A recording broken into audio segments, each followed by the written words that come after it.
You finally answered. Mom's voice dripped with that familiar guilt-inducing tone. I've been calling all day. My stomach twisted into knots. I was working, Mom. That's a lie. I just couldn't face another conversation where my wishes didn't matter. What are your plans for the holidays? The scheming undertone in her voice made my heart race. The usual family thing, I guess? Well, we're doing something different this year. My chest tightened. What do you mean? I got 4 tickets for Bob Dylan, for 3 consecutive days. From the words 4 tickets, I immediately knew I wasn't included. Am I coming too? I asked, already knowing the answer. Well, about that, we have something important for you to do. My mouth went dry. What exactly? We need someone to look after Grandma. So you mean, while everyone enjoys the live concert, I'm supposed to stay over for 3 whole days and take care of Grandma? Don't be so dramatic. You're always taking care of Grandma anyway, right? Besides, it's not like you have other plans, right? I felt rage burning through me, but somehow kept my voice steady. Were you ever planning to actually ask me? Or did you just assume I'd agree like always? Of course I thought you'd say yes. You've always been our reliable girl, putting family first. Mom, I'm a grown woman, I said, fighting to keep my voice from shaking. I deserve to control my own time. The answer is no. The silence on the other end was deafening. Erin, don't be so selfish. This is a special vacation for everyone. Everyone except me? I fired back, my knuckles turned white around the phone. I can't believe you're ruining our plans with your selfishness. My heart pounded in my ears. Selfish? You're the ones who made all the arrangements without even asking me, expecting me to gladly sacrifice 3 days of my life. Isn't that the definition of selfishness? That's enough. Your father will call you. Maybe you'll listen to him. Before she could hang up, I declared, if you expect me to be your caregiver, don't expect me to come home at all. I couldn't tell if she even heard me. My relationship with my family has always been one-sided. During university, I sacrificed my exam studies for family events and canceled important plans with friends to watch my brother Thomas's games. This was my normal daily life.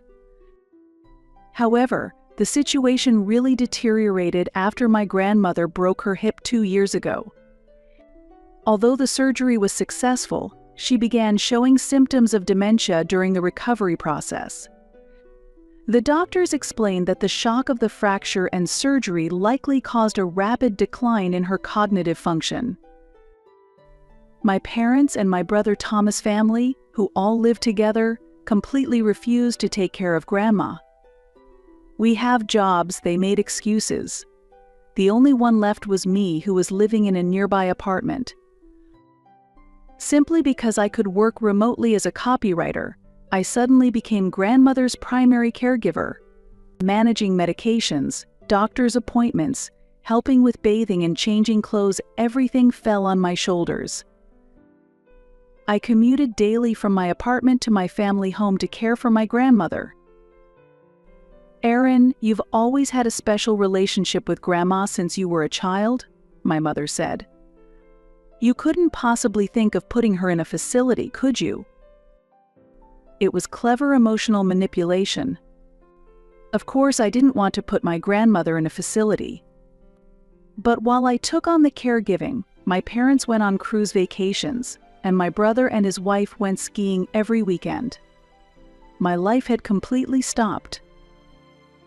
That night, my apartment felt like a prison. My phone buzzed constantly with calls from my parents, which I sent straight to voicemail. Thomas texted, "Erin, think about what's best for the family." I laughed bitterly.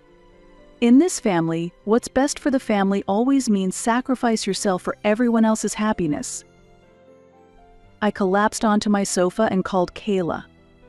She knew all too well what I dealt with. "Let me guess, they're trying to rope you into caregiving again?" she asked immediately. "This time is different. I actually said no. I don't have to go along with their plans anymore." "Good for you. You've always given in too easily. You deserve your own time and space." "But they won't stop calling," I sighed, feeling the weight in my chest. "Dad keeps trying to reach me." "Don't answer," Kayla said firmly. "You've made your decision, right? They're just trying to wear you down." "Thanks for saying that. I'm not being unreasonable, am I?" "Absolutely not," Kayla insisted. "You're an adult. They need to respect your decisions." After we hung up, my phone rang again. It was from Dad. This time I answered. "Dad, my answer is still no," I said immediately. "Aaron," Douglas' voice was measured and calm. "We're just asking you to show some compassion for your family." "Me? Lacking compassion?" My voice cracked with emotion. "You're the ones who don't respect my time or my life." "Fine, we'll handle the concert arrangements separately then. But could you at least come by that morning? Grandma really wants to see you." I hesitated, feeling suspicious but relieved at this reasonable-sounding compromise. "Okay, I'll come just for that morning. But please stop trying to manipulate me into caregiving." "I promise." "Thank you, Aaron." After hanging up, uneasiness settled in my stomach. He seemed to give in too quickly and easily. Still, I felt proud for finally setting clear boundaries. For the weeks leading up to the concert, I continued to commute to my family home every day to care for my grandmother, but they did not discuss that day with my parents or my brother and his wife. I felt relieved but couldn't shake the feeling something wasn't right. The night before the concert, I texted my parents, "I'll be there around 11 tomorrow morning. See you then." Mom replied almost instantly, "Perfect, Aaron. Looking forward to seeing you tomorrow." I allowed myself a small smile. My relationship with my family had always been complicated, but I hoped I could enjoy visiting Grandma briefly while establishing my newly established boundaries. The next morning, I woke up early, packed Grandma's medication and favorite snacks, and loaded everything into my car.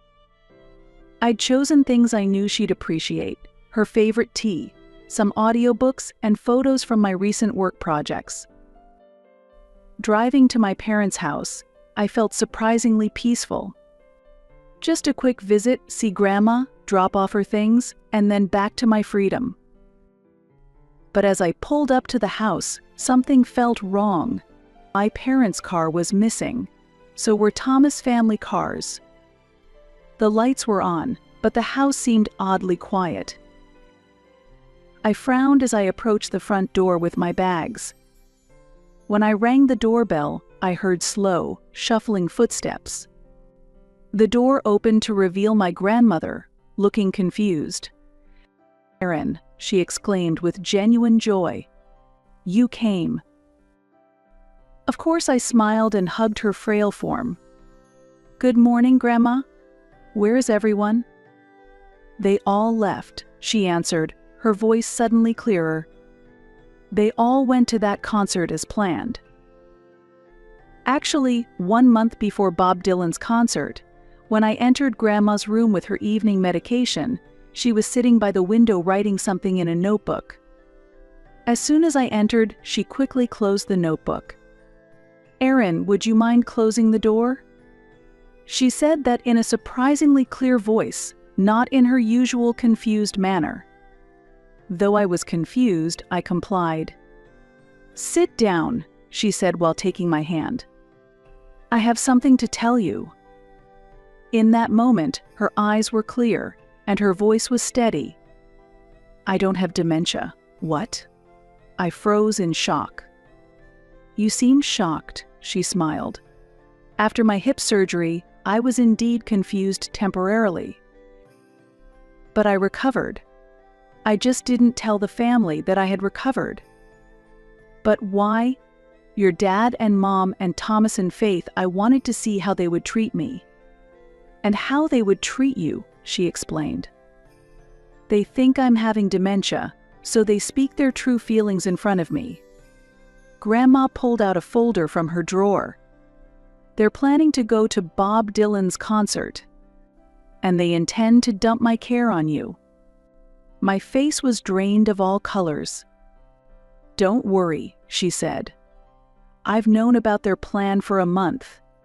They discussed everything in front of me because they think I couldn't understand."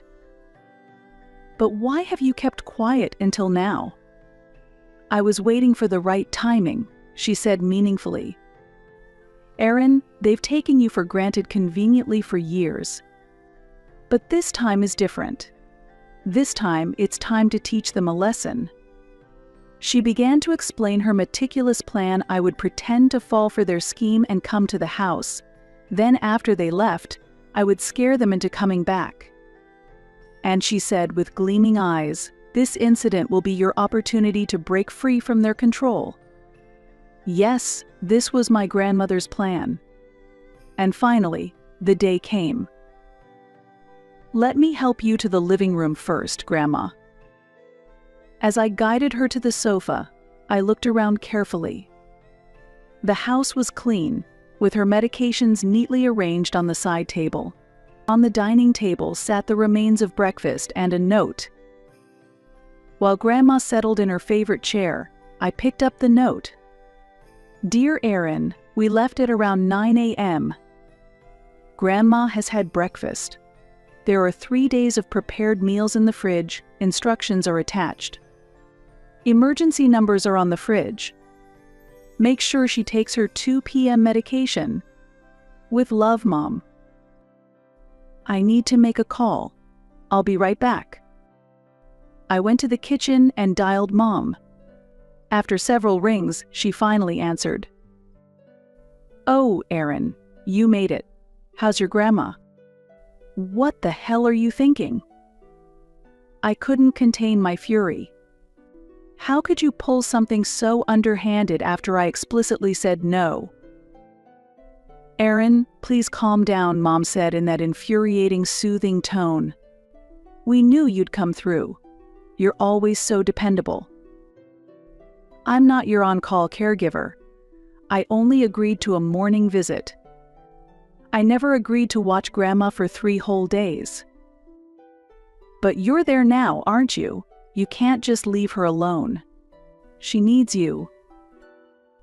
This is serious abandonment. My voice turned ice cold. "Do you have any idea what happens when I call the Adult Protective Services?" I heard her gasp. "You wouldn't dare." "Try me. If you're not back soon, that's exactly who I'm calling next." "Wait." Mom's panic was palpable. "We're still at the venue entrance. The concert hasn't started." "Then leave and come back. I'm staying for 1 hour. If you're not here by then, I'm calling the authorities." "Aaron, please." 1 hour, I repeated and hung up. Meanwhile, Grandma and I put our secret plan into action. "Have you packed everything?" Grandma asked. Her eyes sparkled with anticipation for adventure. "Of course," I answered with a smile. "The Florida beaches are waiting for us." Grandma took out an envelope of official documents from her bag. "I wanted to leave before showing you this," she said, handing me the papers. It was her new will. I read it with an expression of astonishment. Her assets, her beach house, considerable savings, and the investment portfolio inherited from Grandpa were all to be given to me. "Grandma," Words failed me. The right thing, she said firmly. I met with a lawyer months ago and showed evidence that they lied about my cognitive abilities. They forfeited their inheritance rights. My parents had been trying to gain control of Grandma's assets by claiming she had dementia. But Grandma was wiser than them. A doctor's assessment proving her clear cognitive state and recordings of my parents' conversations made her new will legally unshakable. By the time we boarded the plane to Florida, my parents would have discovered the empty house and a note, "Dear Monica and Douglas, I do not have dementia. Aaron and I are going on a lovely extended trip. The legal proceedings regarding my assets have been completed. With love, Mom." Sitting on the sandy beach, Grandma and I shared the joy of freedom. Finally released from family constraints, we began a new chapter in our lives. After returning from Florida, I spent a quiet morning in my apartment, responding to friends' messages while ignoring the flood of texts from my family. After their betrayal, I needed time and space to heal. But that afternoon, my blood boiled as I scrolled through Facebook. Mom had posted, "Such a disappointing holiday." It breaks my heart when someone abandons their own family. My poor mother was so confused and upset. I never realized how easily family bonds could break. The comments poured in. "So sad, Monica. Young people today just don't understand responsibility. Abandoning your own grandma is the worst. Family must come first. Some people just don't get it." My hands shook as I took screenshots. Though she hadn't named me, everyone knew who she meant, and she had completely twisted the truth. Fueled by rage, I crafted my own post, "Time for the Truth." Yesterday, I visited my family as promised. Upon arrival, I discovered everyone had already left for Bob Dylan's concert, expecting me to care for my grandmother with cognitive issues for 3 days. This was after I explicitly refused them. I threatened to report them for elder abandonment, forcing them to come home. Now I'm accused of not caring about family. The reality? They don't respect my time or boundaries. I am not their on-call caregiver whenever they want entertainment. True family is built on mutual respect, not manipulation and convenience. Hitting post might permanently damage my family relationships, but I needed to speak my truth. With a deep breath and trembling hands, I pressed the button. The reactions exploded immediately. Kayla commented first, "So proud of you for standing up for yourself." Then a wave of supportive messages from my friends poured in. That night, my social media account exploded with family backlash. Mom accused me of disgracefully exposing private family matters. Dad told me to act like an adult. Thomas and his wife claimed I was betraying the family. Cousins and distant relatives I barely knew piled on with criticism. Yet simultaneously, my post spread far beyond my network. Strangers began sharing it with comments like, "I've been the family caregiver for years too. Blood relation doesn't entitle them to abuse your boundaries, and you did exactly what you needed to do." My phone buzzed non-stop with notifications until I finally turned it off to sleep. The next morning, Kayla's call woke me. "Aaron, this has completely blown up. Your post is everywhere. Several major blogs have picked up your story." "What?" I rubbed my eyes and grabbed my phone. Notifications flooded my screen. My post had thousands of shares, with countless people sharing similar experiences. Online news sites were featuring my story in articles about elder care ethics and family boundaries. "I never wanted to go viral," I whispered, overwhelmed by the attention. "This wasn't my intention." But your story is touching so many people, Kayla said. What you're describing is something countless others have suffered in silence. That afternoon brought a shocking twist. Mom posted again, "I need to set the record straight." My previous post was written in haste. My husband, my son, and his wife. And I had unfair expectations of our daughter Erin. We disrespected her boundaries and tried to use her as free elder care. Her response was justified. "I sincerely apologize publicly." I stared at my screen in disbelief. Mom never apologized, especially not publicly. The explanation came moments later in a text from Grandma. "I had a serious conversation with your mother. Their behavior was disgraceful. They've agreed to publicly apologize to you. However, this isn't enough.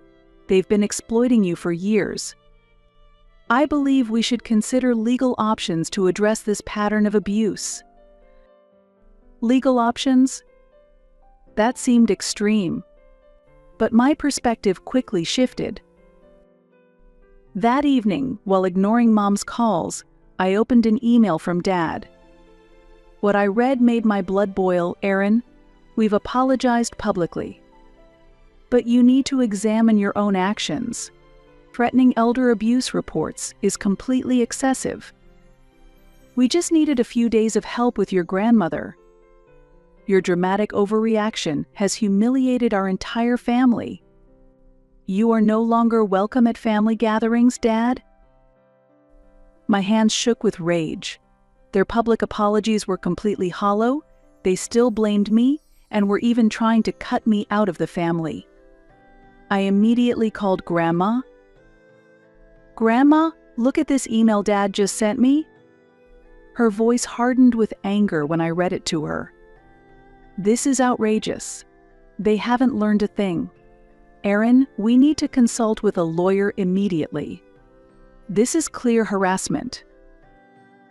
Following Grandma's advice, I met with a family law attorney the next day. She listened attentively to my story and explained that the situation was more serious than I had realized. "Ms. Hartfield, this goes well beyond a family disagreement," Attorney Olivia Morrow said gravely. "The behavior of your parents and brother and his wife constitutes psychological harassment.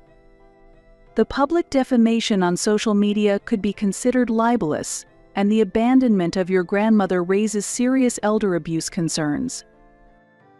Should I really take legal action against my own family?" I asked, feeling the weight of the decision. "Let's begin with a formal warning letter. We'll inform them that continued harassment will result in legal proceedings." I agreed, and Attorney Morrow sent formal warnings to my parents, brother, and his wife. But instead of calming things down, this only poured gasoline on the fire. After receiving the letters, Mom went on the warpath. She posted that I was an ungrateful daughter trying to sue her own family who only wanted help with her sick grandmother. Dad publicly called me emotionally unstable and insisted my claims were wildly exaggerated. Thomas and Faith joined the attack, labeling me an attention seeker and declaring my story pure fiction. Their vicious response left me no choice. I met with my lawyer again and made the painful decision to file a lawsuit for defamation and emotional distress. "Ms. Hartfield, I know this isn't easy," Attorney Morrow said gently, "but it's necessary to protect both you and your grandmother." The day we filed the lawsuit, my emotions were in complete turmoil. Despite everything, these people were my family. But their actions weren't just a one-time mistake. They represented years of exploitation and disrespect that I could no longer ignore. Grandma Beatrice was my rock throughout the process. She not only supported my decision but offered to testify, revealing how she had been mentally documenting the family's treatment of me for years. "I pretended my memory was worse than it is," she confessed. I wanted to see who truly cared about me versus who saw me as a burden. The legal battle dragged on for months, completely shattering whatever remained of our family relationships. My parents, brother and his wife, refused all contact, while extended family members were forced to choose sides. Most aligned with my parents in the name of family loyalty, but Grandma and a few others stood firmly with me. The case moved forward faster than expected. My lawyer methodically presented evidence of the years-long pattern, the concert day incident, and the vicious social media campaign that followed. Grandma's testimony proved devastating to my parents' case, as she revealed with crystal clarity how they had systematically taken advantage of me for years. The most damning evidence came from the social media posts and private messages from my parents and brother and his wife. Their own words exposed their malicious intent and harassment more effectively than anything else could have. The judge ruled decisively in my favor, issuing a restraining order against my parents and brother and his wife, awarding substantial damages for defamation and emotional distress, and ordering them to publicly retract their false statements about me with a court-approved apology. The court finds that the actions of Monica Hartfield, Douglas Hartfield, Faith Hartfield, and Thomas Hartfield constituted clear harassment of Aaron Hartfield and caused severe emotional distress, the judge declared firmly. Family relationships must be founded on mutual respect, and the defendants have fundamentally violated this principle. Additionally, their abandonment of Beatrice Hartfield, despite her cognitive challenges they themselves emphasized, demonstrates a disturbing disregard for elder welfare. Leaving the courtroom, my heart felt both lighter and heavier simultaneously. I'd won my case and defended my boundaries, but the cost was losing half my family forever. "You did exactly what was necessary," Grandma whispered, squeezing my hand with surprising strength. "Some wounds may heal with time, but you must never compromise your dignity or self-worth for anyone, even family." In the months following the verdict, their lives were transformed dramatically. The case had been covered extensively in local media, devastating their carefully cultivated community reputations. Dad was forced into early retirement from his accounting firm after 30 years when clients began requesting different representatives. Mom resigned from her executive position at the marketing company when colleagues stopped including her in meetings. Their social circle shrank rapidly as former friends distanced themselves from the scandal. Thomas and Faith's real estate investment business suffered immediate consequences. Potential clients researched them online only to find stories about elder abandonment and harassment. Within 6 months, they were forced to sell their luxury home and downsize dramatically. Meanwhile, Grandma moved in with me. Together, we renovated my small apartment to accommodate her needs while preserving her independence. With her encouragement, I enrolled in creative writing courses, finally pursuing my long-held dream. 1 year later, my life had transformed completely. With Grandma's support, I reduced my copywriting hours to focus on my first novel while taking advanced writing classes. Grandma, thriving in our shared home, had started a small online community for seniors exploring their creative talents. The pain of family betrayal still occasionally surfaces, but I remind myself that my decisions were necessary. I won't make space in my life for people who see me as nothing but a convenient caregiver, I told Kayla during one of our regular coffee dates. It sounds harsh, but protecting myself was essential. Though the wounds will never completely heal, I walk forward with confidence. Grandma and I have created our chosen family based on mutual respect and love. Our story serves as a powerful reminder that exploitation, even from family, should never be tolerated.